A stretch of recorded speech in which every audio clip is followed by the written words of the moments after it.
Hey students, today we're going to look over Martin Luther King Jr.'s letter from Birmingham jail. I suspect this actually will be really long, so I may make this into two videos. We shall see. So this is a letter that Martin Luther King Jr. wrote from a jail cell, as the name implies. He had been arrested for protesting without a permit. And thus put in jail. And so the letter is a response to the white clergymen. So clergymen are like priests and pastors and whatnot.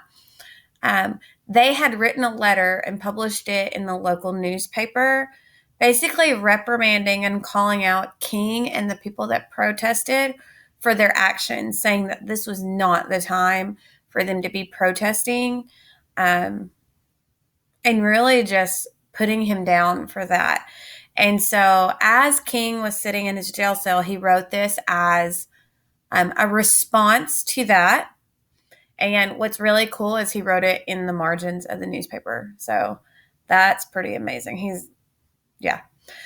Okay. So you can see some of the answers from Actively Learn now. He wrote it to the priests and pastors who published that letter in the paper. What reasons does King give for his confidence in the outcome of the struggle? So this is in the first paragraph. It says, I came across your recent statement calling my present activities unwise and untimely. So basically, they have called King like not smart and saying that now is not the time. It says, seldom do I pause to answer criticism of my work and ideas. If I sought to answer these criticisms that crossed my desk, my secretaries would have little time for anything other than such correspondence in the course of the day, and I would have no time for constructive work. So here he's basically saying if I responded to everybody that didn't agree with what I did, I wouldn't have any time to actually do the work because I would spend all my time sending letters trying to defend myself. And so here we have actually the very first paragraph from our simplified read where it says, since I feel you are men of goodwill, and that I'm going to have to go to the next page. Your criticisms are sincerely set forth. I want to try to answer your statement in what I hope will be patient and reasonable terms. So he is confident of the outcome and he's appealing to those clergymen, trying to butter them up because we know he doesn't really agree with what they say, but he's complimenting them, saying, I know that you have good intentions and that you're patient and like reasonable people. And so that's why he's confident of the outcome. Ultimately, I think he's confident of the outcome because he knows that he is on the right side of history. Okay. So it says in paragraph 5, mark details that reveal what King is apologizing for. So let's look at paragraph 5. It says, you deplore the demonstrations taking place in Birmingham. Deplore is like you hate them and you're calling them like terrible things. Okay. But your statement, I'm sorry to say, fails to express a similar concern for the conditions that brought about the demonstrations. I'm sure that none of you would want to rest content with the superficial is like on the surface, kind of social analysis that deals merely with effects and does not grapple with underlying causes. So basically, he is appealing to these clergymen and saying, I'm sure you're not just trying to treat the symptoms without fixing the problem, the cause of these symptoms. And I'm calling the symptoms the effects of this. He says, it is unfortunate that demonstrations are taking place in Birmingham, but it's even more unfortunate that the city's white power structure left the Negro community with no alternative.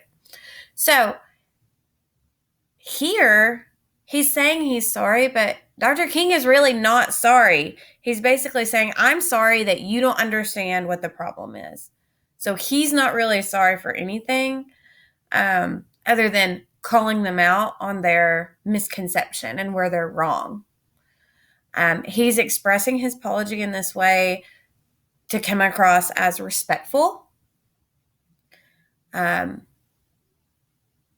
he is using this approach to emphasize the real problem is the underlying cause of their need to protest, So the problem is not the fact that they're protesting, it's that the white people in the community, that white power structure, has left them no alternative but to protest, because when they've tried to address these problems with them, they've fallen on deaf ears. Like nobody is listening or doing anything.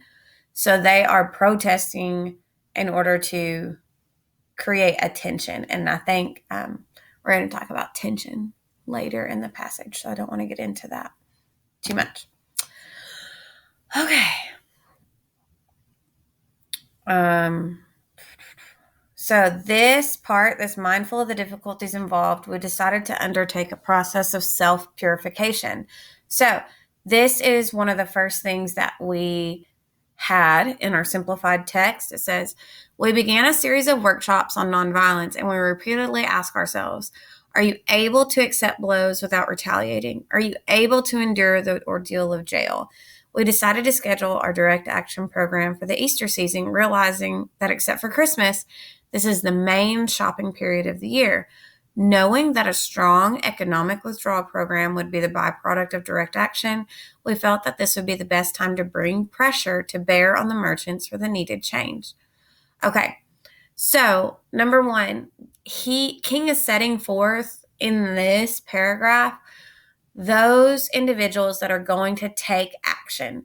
They have to be willing to do it using nonviolence. So similar to in when I have a dream, when he talks about responding with soul force, they have to respond with nonviolence or else they've hurt their cause. And so these are questions that they ask themselves. They're somewhat rhetorical questions, but they're somewhat real. They're only rhetorical to the reader because the people actually had to ask themselves this. And so they are also saying that they're going to do this in a time that's normally like a lot of purchasing going on. So they're kind of boycotting what's going on in a period that's supposed to have a lot of economic activity just to make their protest that much more powerful. Okay, so here we have postpone. Just a reminder, postpone is to delay something until later. Like you would postpone a baseball game for lightning or rain, or you might postpone a concert if the singer is sick. You might postpone it to when they're well. Okay. Okay, it says to reread paragraphs 10 and 11 and explain what Dr. King hopes will result from nonviolent direct action. So here they're saying, why sit-ins, marches, and so forth? Isn't negotiation a better path? And he's like, you're right, negotiation is a better path. However, the people aren't listening. And so this is actually what I was talking on earlier, and it's going to fit into this annotation about the word that King repeats. So the word that he repeats in paragraph 10 is the word tension. So he says he's not afraid of the word tension. He's earnestly, meaning like in truth, opposed violent tension, but there is a type of constructive, nonviolent tension that's necessary for growth. Think about when you have to do something that's uncomfortable. It's that kind of tension. You grow when you have to overcome adversity. You grow when something is difficult.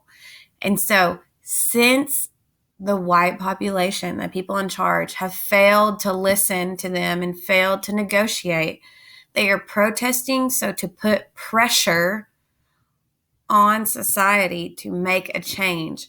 So it is creating tension in order for people to listen to what it is they're fighting for. Okay. And this last sentence really sums it up. It says, we're seeking to create the kind of tension in society that will help men rise from the dark depths of prejudice and racism to the majestic heights of understanding and brotherhood. By the way, this is an example of parallelism the depths of this and this to the understand or the heights of this and this. Okay. It also is antithesis because you have the depths and the heights. So those are opposites.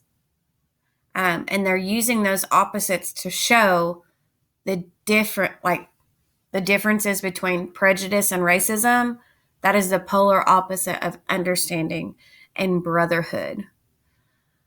I'm going to put a key idea here. It says the purpose of our direct action program is to create a situation so crisis-packed that it will inevitably open the door to negotiation. So they are trying to create so much tension that people have no other choice but to negotiate with them. Okay, paragraphs 12 through 14, it says, describe the argument Dr. King makes for his decision not to postpone protests in Birmingham. What claims does he make to justify his decision for immediate action? So in paragraph 12, King points out that the city has elected new administration, but the administration has failed to act. And so he says right here, my friends, so he's calling the reader there his friends to get more buy-in with them. I must say to you that we have not made a single gain in civil rights without determined legal and nonviolent pressure. Basically, no one's helping them without them taking some sort of action. And then he says, lamentably, that's like sadly, it is a historical fact that privileged groups seldom give up their privileges voluntarily. So basically, those that are in power, they don't give up their power voluntarily. In general, if you are not feeling the effects of prejudice, you have no incentive to change. People do not want to give up being on top without some sort of pressure. It says individuals may see the moral light, so they may see what's right or wrong and voluntarily give up their unjust posture. So you may have a few individuals that do that, but as Reinhold Niebuhr, I don't know how to say his name, reminded us, groups tend to be more immoral than individuals. So as a whole, the population doesn't see that it's wrong to treat people this way. It says, we know through painful experience that freedom is never voluntarily given by the oppressor. It must be demanded by the oppressed. So again, we have antithesis in chapter 13. You have voluntarily, where you do something of your own will, versus demanded, which is where you have to do something not voluntarily. And again, they're using that antithesis to show that the oppressor and the oppressed are polar opposites.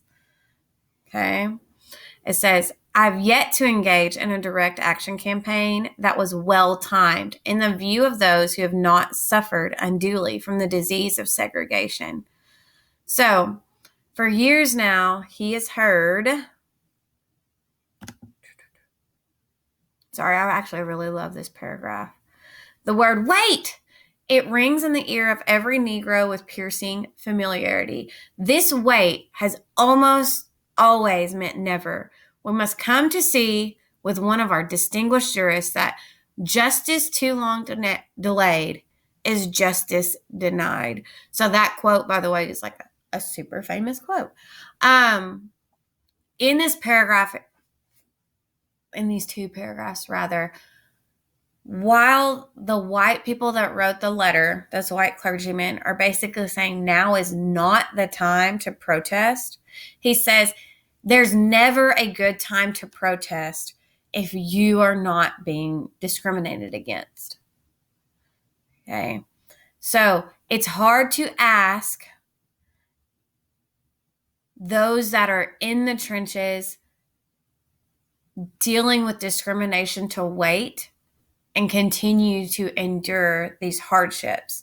And this is from this next paragraph that was on our simplified text. It says, perhaps it's easy for those who have never felt the stinging darts of segregation to say, wait, but when you're seeing the vicious mobs lynch your mothers and fathers at will and drown your sisters and brothers at whim, when you have seen hate-filled policemen curse, kick, and even kill your black brothers and sisters, when you see the vast majority of your 20 million Negro brothers smoldering in an airtight cage of poverty in the midst of an affluent society, when you suddenly find your tongue twisted and your speech stammering as you seek to explain to your 6-year-old daughter why she can't go to the public amusement park that has just been advertised on television, and see tears welling up in her eyes when she's told that Funtown is closed to colored children, and see the ominous clouds of inferiority beginning to form in her little mental sky, and see her beginning to distort her personality by developing an unconscious bitterness towards white people, it's hard to wait, basically, is how that paragraph ends. Okay. So I do want to point out, again, we have examples of charged language. We have vicious mobs.